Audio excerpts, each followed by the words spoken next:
And this was terrifying for me to write. Shifts and nuance and learning new things about other people rather than, okay, let's introduce this very clearly defined person and then we all know how to label them from here on out. This week I had author Laura VanArendonk Baugh on my YouTube channel. I was interviewing her about her recently published book, The Poet's Eye, part 1 in a fantasy duology, the other part of which is already out. We chatted about the world building, the illustrations in the book, the complexity of the characters, the villains, more. So please grab a snack, sit back, enjoy this interview. Be sure to like and subscribe. Check out The Poet's Eye and Laura's socials in the description, and above all, enjoy. Hello, I am Lila Mary, and today I'm here with author Laura VanArendonk Baugh to talk about her book, The Poet's Eye, which has recently come out. I had a pleasure reading it, and I'm so glad to have Laura here today. So hi, Laura. Oh, thanks for having me. Thank you for being here. Start off, do you think you could give us a short summary of The Poet's Eye in your own words? I'm great at summaries. If I could do that, it wouldn't have to be 130 words, 130,000 words. So you're all familiar with the fantasy trope of farm boy has to save the world. And in this one, the farm boy must stop the world from being saved. So Galen is the farm boy in question, gives up his whole life, everything he knows to save his family from a magical threat, which turns out to be fake. He ends up traveling with highwaywoman sorceress friend as itinerant, people for hire. They get caught up in bigger events and end up fighting a queen who is saving thousands of lives. That was a wonderful summary, thank you. There is a wide variety of character POVs in The Poet's Eye, each living a very different experience. Whose POV was your favorite to write? Any question with the word favorite is just a terrible, hard question. I'm sorry. Galen, I totally get it, yeah. Galen is really fun to write because Galen's just such a good guy. He is just such a good guy. It's really, I don't know if the word fun is the right answer, but Dielo is on a massive journey of self-discovery, and that's not always pleasant, but it's always interesting. Same with Caven, 4 POVs total in the 2 books. Really having a good time with them. Yeah, they're all so unique and they're all so lovely to read. The fact that they switch so often means you're always getting a breath of fresh air and getting to know what they're all up to. So I love all the POVs. Can you talk a bit about the magic system of this book? Elements are commonly featured. Yeah, so this is a much less defined magic system than I've done previously, and I felt a little weird about that, but also the characters weren't discussing the mechanics of the magic in the same way. So it didn't make sense to go into a really deep, how does this work kind of thing. We have characters who are using elemental magic. One who's very good with fire, one who's very good with water and ice. Have a character who is very good at illusion. It's not supposed to be a thing that's possible. So yeah, I love that. I love all the different types of magic in this book. One of my favorite elements of the book was the Sarah Cadra. Would you talk a bit about that? So the Sarah Cadra is in one of the cultures of the book. It's a very. I took a fair amount of inspiration from our own history's ancient Roman Empire, but obviously there's a lot of other elements, cultural elements and historical elements brought in there as well. But part of that culture in your hierarchies, performative power, very performative masculinity, all of these things. And so the highest and most elite will have a collection of people to fawn on them, make them look highly desirable and very powerful because they have such a large collection of men and women hangers on. And these are people who are both supposed to be sexually available, but then also just kind of living furniture, works of art. They're there to look good, to look expensive, and emphasize how important their person is. So yeah, that was something that I think exists a lot in our human cultures, and I just kind of defined it a little more strictly. But yeah. Whenever I see something like the Sarah Cadra in any kind of fantasy book, it's always a favorite of mine. I just love this sort of status symbol. There are a lot of nuanced relationships in the book, such as Caven's relationship with Pasiphae J. Do you enjoy exploring these complicated dynamics? I love complicated dynamics. It's my jam. Humans are nuanced. Humans really don't come in really neat little boxes. And so you have situations like, wow, you're doing a good thing, but also you're doing a bad thing, and I need to fight you, but also help you. And so these are situations that all of us face now. Like, look at politics today or any kind of interactions today, right? Some trying to sort out out, okay, these are good, these are bad, but which is going to tip me in which direction? These are things that we all need to struggle with. Yeah, for sure. I also really enjoy books with complicated dynamics for that exact reason. They're much more fun to play around with, in my opinion. Can you talk a bit about how the two central characters of the book, Galen and Caven, run into each other, because their first and second meetings are fairly explosive? So I should back up a little bit and say that I am not really an outliner. When I write, I kind of just take people and I throw them into a situation and I see what happens. And that's how I learn who my characters are, and that's how I learn where the plot's going. So I did not sit down to plan how Galen and Caven were going to meet. They just kind of wandered into the same bar.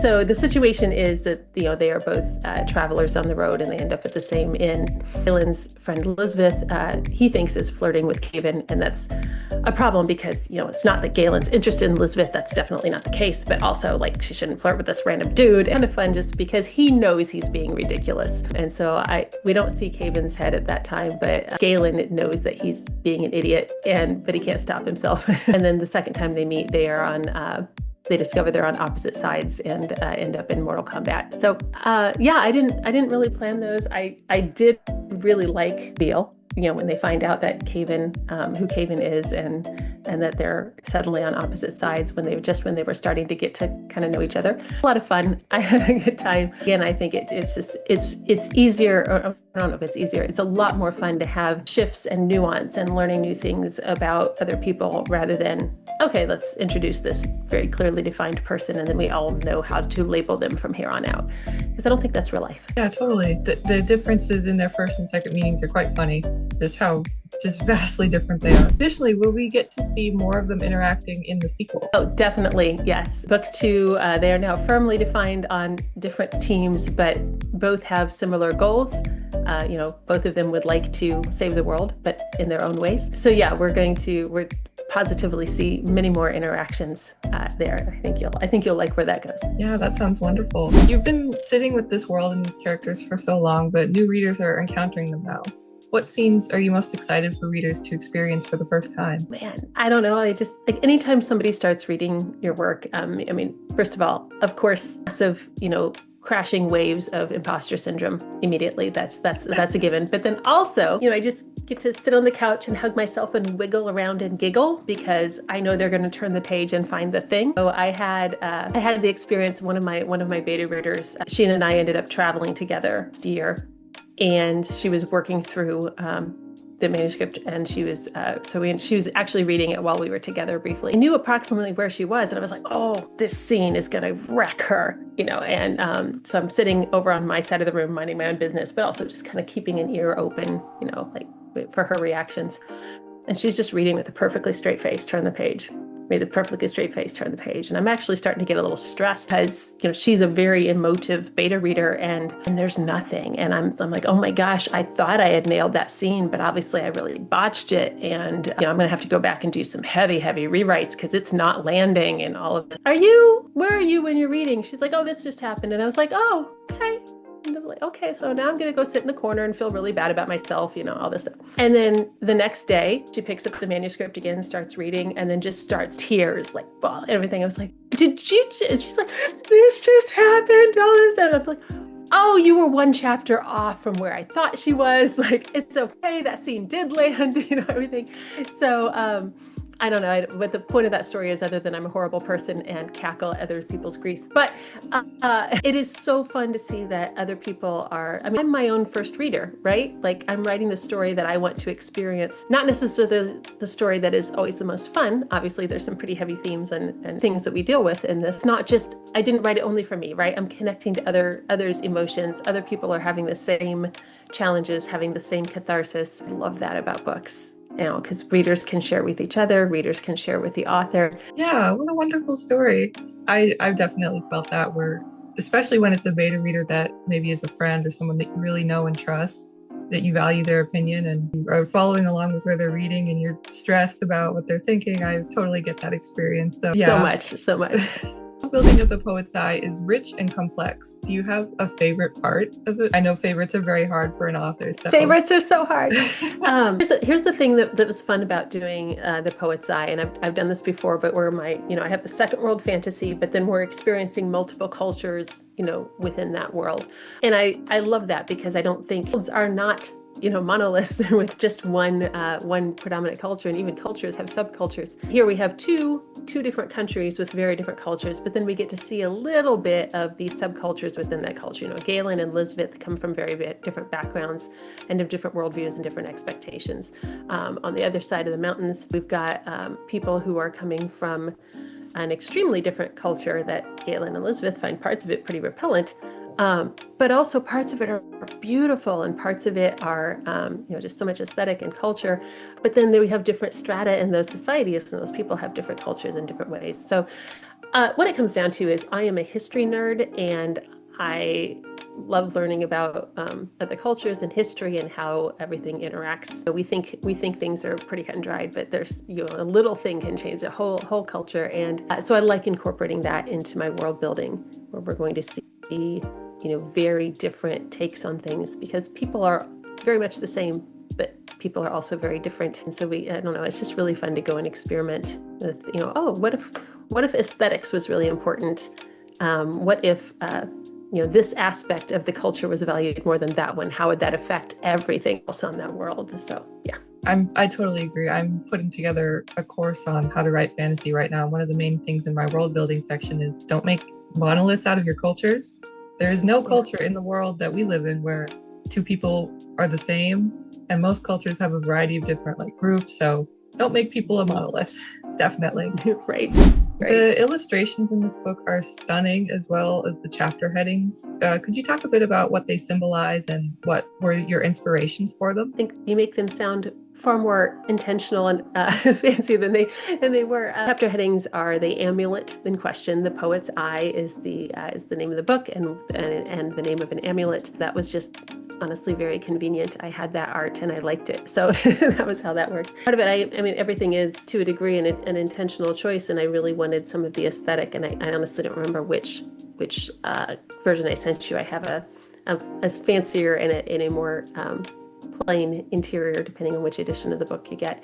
I want something that's going to bring out some of that beautiful architecture, just very intentional aesthetic of the book. And then the other illustrations that are scattered through fire magic. We've got ice. Oh, can I brag for a second? Oh, please do. These are the special editions. No, shiny, right?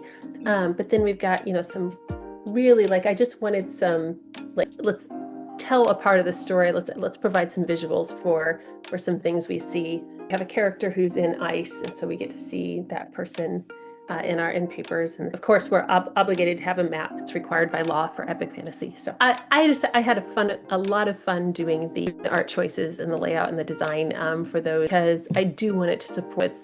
It's literary. I'm an author. I do not draw at all, not even a little bit.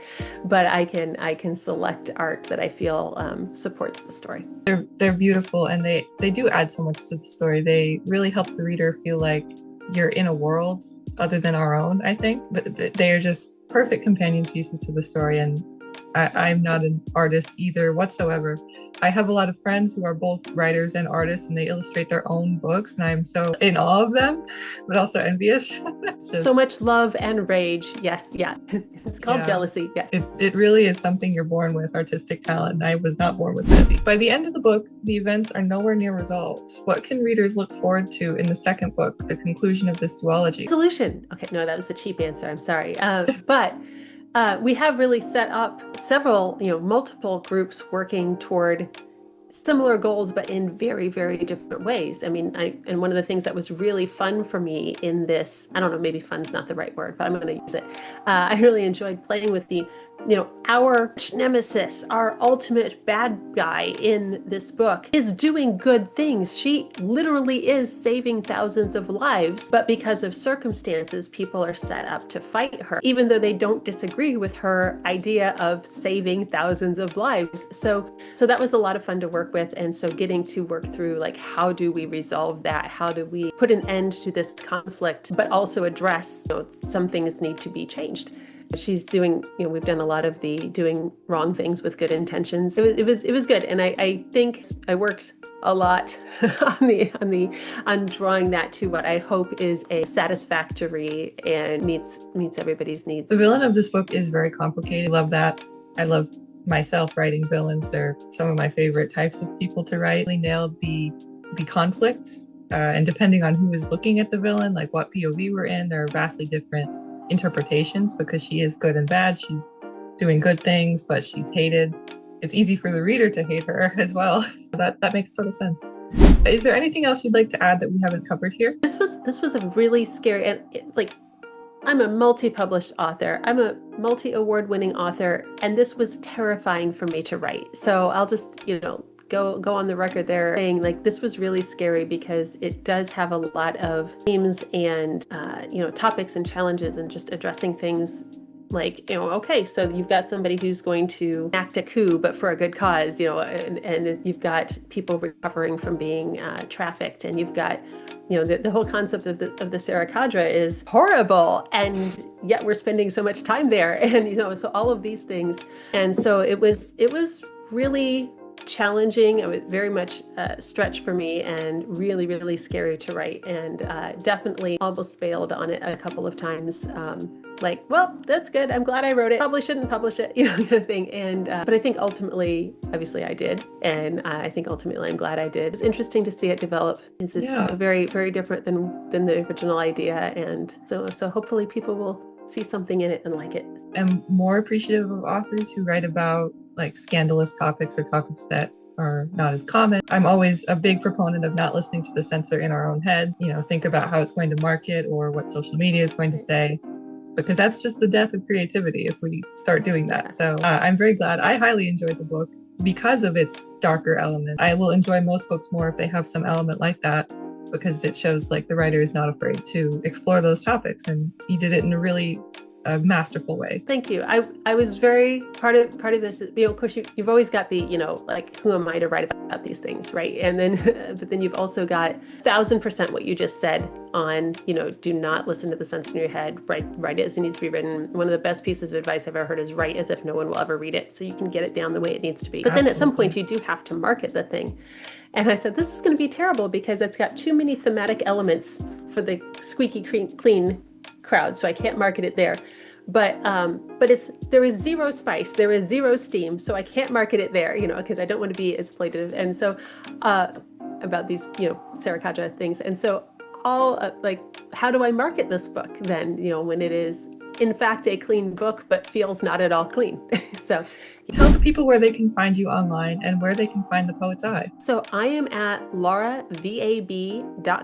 That will take you to my website, from where you can find me on social media or a blog or a newsletter or any of those things. The Poet's Eye is available direct from me on that website, or as of August on pretty much all the retailers now, I think. So it is an ebook, hardback, paperback, and the audiobook is in production and will be out soon. Thank you so much for being here, Laura. Thank you so much for having me. This was much fun. Yeah, it was a pleasure. To everyone watching, please go check out The Poet's Eye and Laura's website. I will leave links in the description for both. If you read it, leave a review. Reviews are what makes the world go round when it comes to books. So I will be leaving a review as well. So thank you so much for being here today. And to everyone watching, go check out the book and Laura. I will see you in next Friday's video. Goodbye.